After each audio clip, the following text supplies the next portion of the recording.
Assalamualaikum warahmatullahi wabarakatuh. Selamat datang kembali di Italia Madin Channel. Pada kesempatan kali ini saya akan membahas tentang 30 soal logika matematika. Jadi di sini hanya ada soal-soalnya saja. Kemudian untuk materinya sudah saya bahas di video, bisa di link di sini. Oke, langsung saja. Nomor 1. Lingkaran dari pernyataan semua anak-anak suka bermain air adalah ingkaran. Ingat kembali bahwa ingkaran itu nama lainnya adalah, ya benar, negasi. Ya, jadi negasi itu adalah semacam kebalikannya begitu ya. Untuk negasinya kata-kata semua. Jadi negasi semua. Jadi kebalikannya semua itu bukan tidak ada ya, atau tidak semua, namun negasinya adalah bisa ada atau beberapa. Kemudian plus kata-kata tidak begitu ya. Ini maaf tulisannya agak mencong-mencong.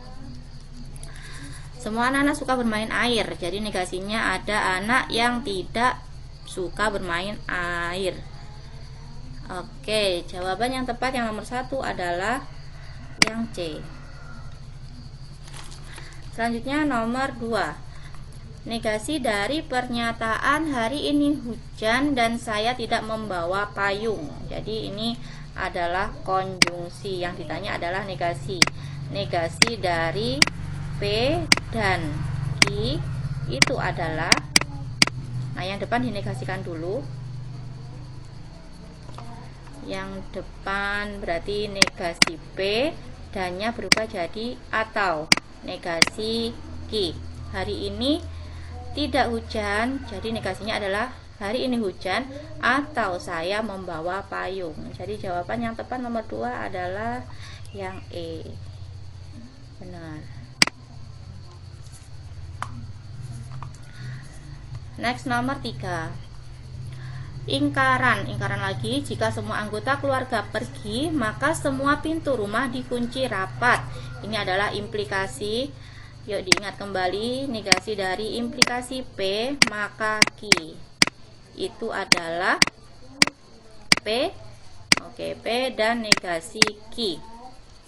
P dan negasi Q, jadi P nya tetap semua anggota keluarga pergi, makanya ganti dan. Semua pintu rumah dikunci rapat. Kalau dinegasikan ada pintu rumah yang tidak dikunci rapat. Jadi jawabannya adalah yang mana nih? Yang do ya. Semua anggota keluarga pergi dan ada pintu rumah yang tidak dikunci rapat. Nomor 3 do. Oke, next nomor 4. Tetap dalam negasi lagi. Negasi jika semua siswa SMA mematuhi disiplin sekolah, maka Roy siswa teladan. Negasi P maka Q lagi ya. Itu adalah P dan negasi Q. Jadi semua siswa SMA mematuhi disiplin dan Roy bukan siswa teladan. Yang mana? Nomor 4 ini ya, yang A. Oke, next nomor 5. Penarikan kesimpulan yang sah dari argumentasi berikut adalah, ini memenuhi rumus silogisme ya, P maka Q, Q maka R. Jadi konklusinya adalah, ini Q-nya dicoret, berarti tinggal P maka R. Nah, karena di sini tidak ada P maka R, kita ekuivalenkan dengan P maka R ekuivalen dengan negasi P atau R. Kemudian ekuivalen juga dengan negasi R, maka ya negasi P. Karena adanya di sini pakai yang atau, jadi negasi P atau R. Jadi nomor 5 jawabannya adalah E. Oke, next nomor 6.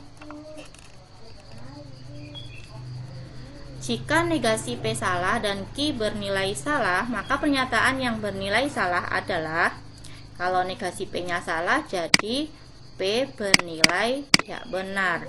Kemudian Q bernilai salah. Untuk yang A, negasi P maka Q. negasi P-nya itu salah, kemudian maka Q-nya juga salah. Jadi jawabannya adalah salah, maka salah adalah benar. Ini yang diminta adalah yang salah. P maka Q. P-nya tadi adalah benar. Kemudian Q-nya tadi adalah salah. Benar maka salah, nilainya adalah salah. Oke, kita Q dulu ya. Tapi kita cek dulu aja semua. P atau Q, P-nya benar atau Q-nya salah. Jadi jawabannya ini benar. Kemudian yang P dan negasi Q, P-nya benar dan negasi Q. Kalau Q-nya salah, jadi negasinya benar. Benar dan benar berarti ya benar. Kemudian Q maka P. Q-nya salah. Q-nya apa? Q-nya salah, maka P-nya benar. Salah maka benar itu adalah benar. Jadi jawaban yang tepat nomor 6 adalah yang B. Oke, nomor 7. Pernyataan yang setara. Jika setiap orang menanam pohon, maka udara bersih. Ya, kita tulis lagi ya ekuivalennya. Jika maka P maka Q itu ekuivalen dengan negasi P atau Q. Nah, di sini tidak ada atau ya, jadi kita pakai yang implikasi juga, itu negasi Q maka negasi P. Jadi dibalik dan dinegasikan. Kalau dibalik berarti dari sini ya, udara bersih, jadi negasinya udara tidak bersih. Jika udara tidak bersih, maka ada orang yang tidak menanam pohon karena negasinya. Jadi jawabannya yang ini ya.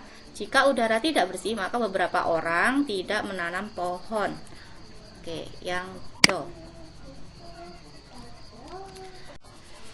Lanjut nomor 8. Pernyataan di bawah ini yang merupakan kontradiksi adalah kontradiksi. Jadi pernyataannya itu bernilai salah semua. Kalau bernilai benar semua itu namanya tautologi. Kalau pencampuran antara benar dan salah adalah ya, kontingensi. Kita coba yang A. Nah, sebelum kita mencoba, supaya tidak mencoba satu-satu, kita eliminasi dulu yang tidak mungkin ya. Misalkan ini nih, kuncinya atau itu kan kalau ada salah satu yang benar itu berarti nilainya sudah benar. Jadi kalau ada satu aja yang benar itu bukan kontradiksi. Ya, di sini kan B-nya nanti benar salah ada B-nya kan. Jadi ini tidak mungkin kontradiksi. Kemudian yang ini, kalau implikasi dia bernilai salah hanya depannya benar, belakangnya salah. Sedangkan Q ini kan juga mengandung benar ya belakangnya. Jadi ini tidak mungkin salah. Tidak mungkin salah semua gitu loh. Kemudian ini juga. Ini juga karena P-nya itu juga mengandung benar. Mengandung salah. Kalau depannya salah kan otomatis jawabannya sudah benar ya. Jadi kita cek yang A dan B. Kita cek yang A dan B. Coba A. P maka Q. Kita buat P di sini Q. P-nya itu benar, salah. Kemudian Q-nya benar, salah. Kemudian kita buat negasi Q. Negasi Q berarti kebalikan dari Q. Jadi ini salah, ini benar, ini salah, ini benar. Kemudian P maka Q. Kuncinya adalah benar salah, nilainya salah ya. Ini P maka Q benar salah di sini. Di sini itu salah. Nah, berarti yang lain ini kan benar. Kemudian P dan negasi Q. Kuncinya konjungsi itu adalah benar-benar bernilai benar. Sini P dan negasi Q. Yang benar-benar itu yang ini ya. Benar-benar berarti di sini benar. Berarti ini salah ya. Benar salah berarti salah. Di sini salah, di sini salah. Misalkan kita simbolkan di sini 1, ini 2. Jadi konjungsi dari 1 dan 2. Di sini kan tidak ada 1 dan 2 dan di sini kan. Nah, benar-benar kan tidak ada kan di sini. Jadi nilainya ini semuanya salah. Nah, ini yang disebut sebagai kontradiksi. Jadi yang A ini benar. Ini adalah kontradiksi. Tapi sepertinya yang B juga kita coba aja ya, juga yang B. B, A. A-nya adalah benar, benar, salah, salah. Kemudian negasi A berarti kebalikannya ini, salah, salah, benar, benar. Kemudian A konjungsi negasi A. Nah, di sini tidak ada yang benar-benar, berarti kan nilainya salah, salah, salah, salah ya. Nah, kemudian ini itu dikonjungsikan dengan B. Jadi kalau konjungsi salah satu ada yang salah itu kan nilainya salah ya. Berarti ini nanti otomatis juga salah semua. Ya kan? Nah, jadi ini juga merupakan kontradiksi yang B. Kok ada dua ya? Oke. Pokoknya A sama B itu berarti kontradiksi. Bisa dikoreksi kembali ya. Oke, next nomor 9. Nomor 9 ini adalah penarikan kesimpulan. Diketahui premis-premis sebagai berikut. Jika hari ini hujan deras, maka Bona tidak keluar rumah. Bona keluar rumah. Jadi ini merupakan, ini kan P, maka Q. Kemudian ini adalah negasi dari Q kan ya. Ini kebalikannya. Jadi kesimpulannya adalah negasi P. Negasi P berarti hari ini hujan deras, negasinya hari ini tidak hujan deras. Jadi jawabannya adalah yang B. Nomor 10. Diketahui premis-premis berikut. Ini adalah penarikan kesimpulan. Premis 1, jika hari ini hujan, maka saya tidak pergi. Premis kedua, jika saya tidak pergi, maka saya menonton sepak bola.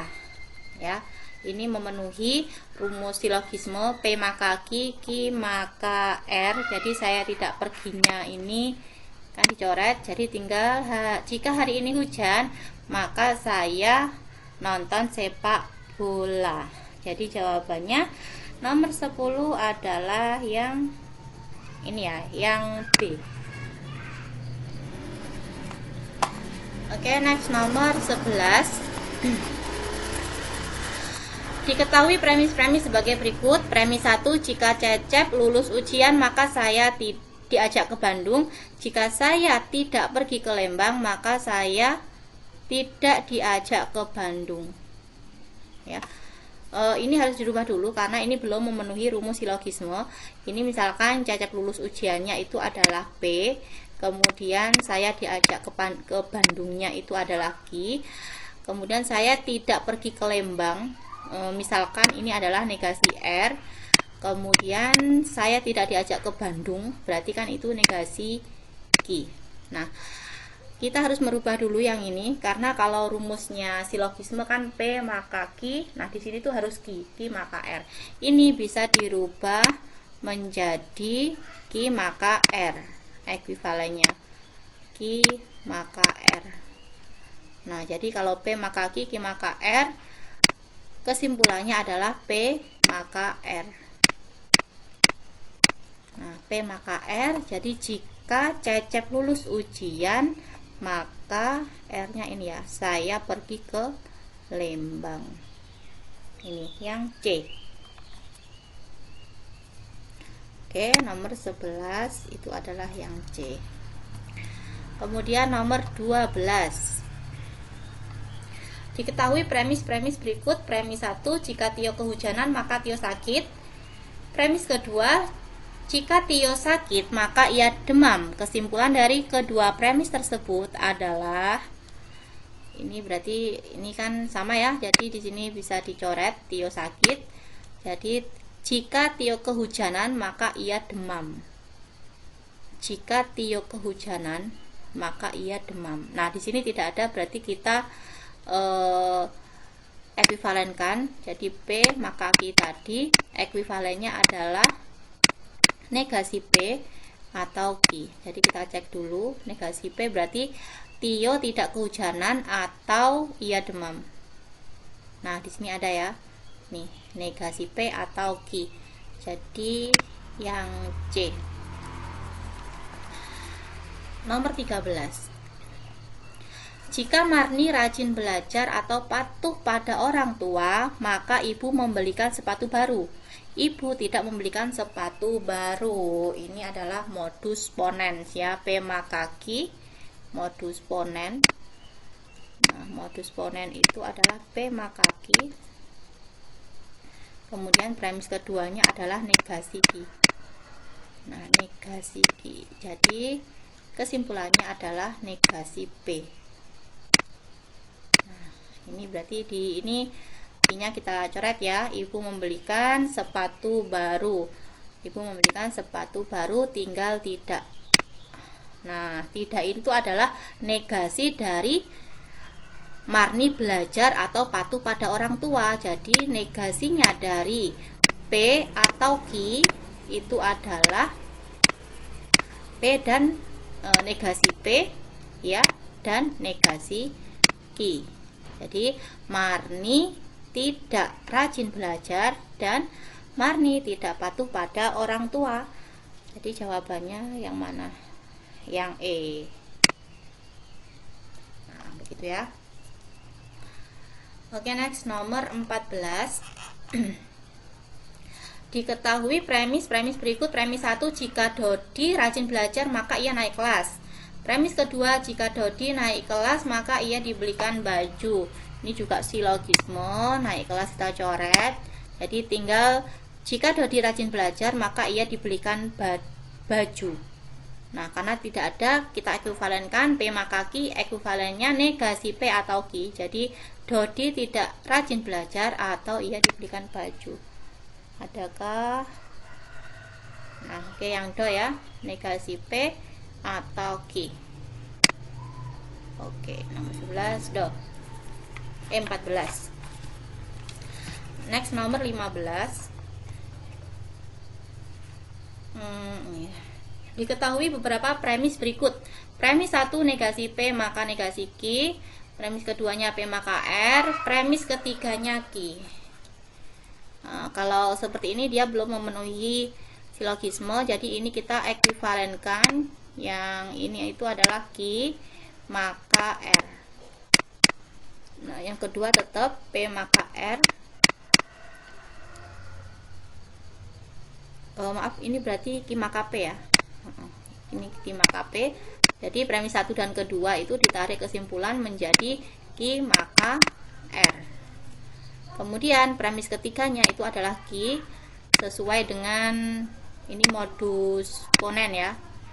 Modus ponen berarti jawabannya adalah R. Oke, berarti R benar. Selanjutnya adalah kontraposisi dari jika COVID-19 menyebar, maka semua orang gelisah. Ya, kontraposisinya adalah kontraposisi. Jadi di implikasi itu ada converse, inverse sama kontraposisi ya. Implikasinya P maka Ki. Kalau kontraposisi, nah jadi negasi apa ya?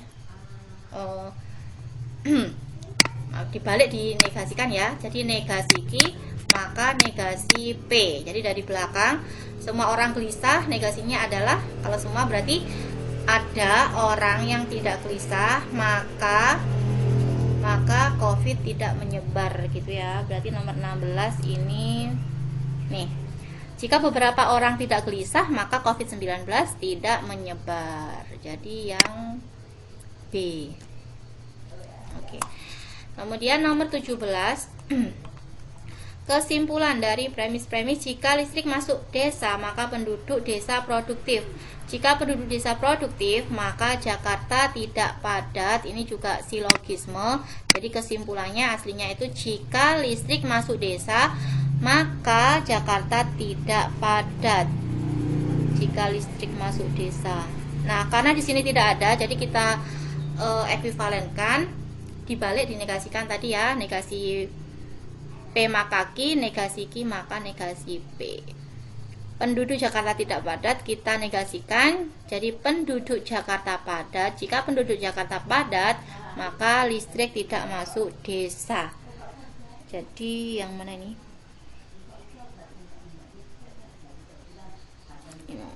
Jakarta tidak padat, jadi negasikan Jakarta padat ya. Oke, yang C ya. Negasinya ini C. Oke. Next, nomor 18. Kalau converse itu hanya dibalik aja, tidak dinegasikan. Jika semua orang menjaga jarak, maka kondisi aman. Jadi dibalik, jika kondisi aman, maka semua orang menjaga jarak. Jika kondisi ini A ya, nomor 18 yang A. Nomor 19. Diketahui kalimat implikasi, jika harga minyak goreng naik, maka pedagang kecil banyak yang tutup. Ingkaran lagi. Jadi ingkaran negasi P maka Q tadi adalah ya P dan negasi Q. Berarti harga minyak goreng naik dan pedagang kecil tidak banyak yang tutup. Berarti yang mana ini?